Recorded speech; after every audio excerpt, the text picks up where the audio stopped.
ako úvodné slovo by som chcel povedať jednu príhodu, čo sa mi tu stalo prednedávnom, pred 2 mesiacmi.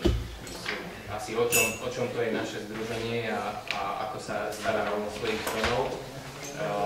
Jedna pani mi zavolala a chcela svojho syna, ktorá mi predstaviť, že on je tiež mladý človek a chce sa stať farmárom a že čo ako by mal robiť, že ona síce nie je mladá, ani farmárka, ale tak veľmi, veľmi rada by nejaké informácie získala od nás a tak ďalej. Takže nejako ma to napadlo. Najprv sa mi to zdalo byť smiešné, samozrejme, akože na prvé asi každému z vás, ale potom ma to napadlo, že asi toto môže byť také poslanie, ako má fungovať nejaké združenie, že by sa mal starať o tých mladých, čo ešte potrebujú sa rozvinúť alebo svoje podnikania. Vítame tu medzi nami pána generálneho riaditeľa Serenčeša z PPA agentúry a jeho kolegu pána Beného. Ďakujem pekne za slovo. No, tak najviac, čo teda poľnohospodárov zaujíma, čiže čo sa poľnohospodárov, je ako pôjdu priame platby. V podstate to, čo sme slúbili, tých 11,5 miliardy v decembri, by sa malo podariť, pretože boli vyplatené veľké dobytčie jednotky. Tam sme vydali teda zhruba 2280 rozhodnutí, celkové sumy 1,7 miliardy, tie sú vyplatené a momentálne sa teda vyplácajú ostatné priame platby, to znamená platba na plochu, podpora plodín na ornej pôde, ovocie, zelenina, tabak, chmel.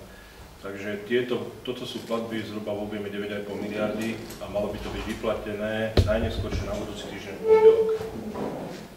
Teraz som dostal po ceste sem informáciu, že už je 2,6 miliardy v štátnej pokladnici, to znamená, že postupne tie peňažky tam natekajú. Toľko tak stručne k priamym platbám. Čo sa týka projektových podpor, v rámci jednej jednotky modernizácia fariem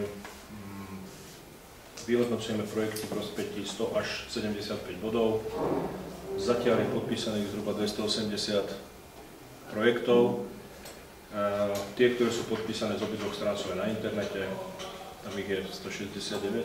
No, ono sa bude budúci týždeň aktualizovať znovu tento zoznam, takže pribudlo tam podstatné množstvo podpísaných zmluv. Takže odhadujeme, že v rámci jednej jednotky tú alokáciu, ktorú verejne, teda povedal pán minister, 9,6 miliardy, by sme mali naplniť zhruba na 80%, čiže okolo 7 miliard. Ostatné opatrenia by sme mali zvládnuť nakontrahovať v takej podobe, ako sú, to znamená 1/2 plnej, teda tú alokáciu by sme mali naplniť. Už dnes je tam, myslím, že posledných 60 projektov na vyhodnotenie. Tá alokácia bola 4,9 miliardy, momentálne už máme cez 4,7 nakontrahovaných, takže myslím si, že tu by sa to mohlo splniť.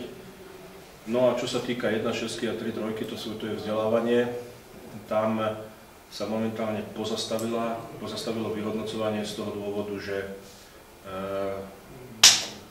tie oprávnené aktivity sú všetky orientované na informačné technológie pre poľnohospodárov a zdá sa, že nenaplňa to asi úplne smer PRVčka, takže tam bude zriadená komisia, ktorá bude projekty potom posudzovať individuálne. No a 1,7, to sú tie malé projekty, tých 1500 €. Je tam dosť veľa projektov, cez 700. Tieto projekty budeme vyhodnocovať až koncom februára, začiatkom marca budúceho roku. Čo s takými farmármi, ktorí začali so živočíšnou výrobou v priebehu roka?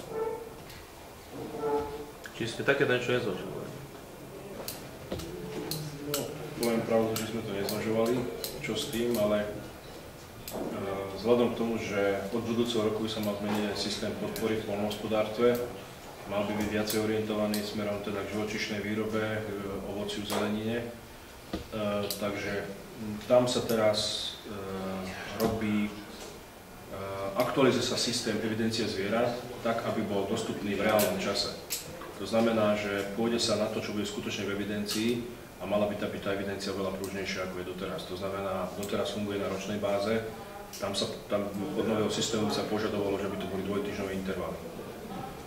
Takže ak sa podarí dobudovať centrálnu evidenciu zvierat tak, aby to bolo pružné doplňanie informácií, aby ten tok bol aj jedným, aj druhým smerom, tak v podstate môžeme prejsť na systém dobyčích jednotiek, ktorý teda sa presadzuje, pretože bolo by to vyplácané na aktuálny stav, áno. Nemohlo by sa stať niečo také, že teda niekto si zadefinoval, ja neviem, 500 kusov, v priebehu roka ich predá, vyinkasuje peniaze, ale ešte si zoberie aj podporu na 500 kusov. No. Takže ide o tú promptnosť, ale tam to potrebuje nejaké investície, aby sa to dobudovalo celé, ten systém. Ale každopádne, ak sa má zmeniť systém podpory, tak toto je nevyhnutnosť toho systému. A tým pádom by sa vlastne splnila aj tá požiadavka, že keby si niekto v priebehu roka kúpil, tak bolo by to možné ich hneď zaevidovať a v podstate ich hneď aj podporiť. Prečo živnostníkov, keď už teda niekto robí na živnosť v poľnohospodárstve, prečo živnostníkov tiež, živnostníci sú tiež vyradení? Ako akceptujete samostatne hospodáriacich rolníkov a potom spoločnosti? To sa nedá tak jednoznačne povedať, koho akceptujeme, koho neakceptujeme. Keď si prečítate príručku... No ale živnostníci boli sa vyradení. Tiež. Keď som to chcela našiť... Myslíte, odkiaľ boli vyradení? Odkiaľ boli vyradení?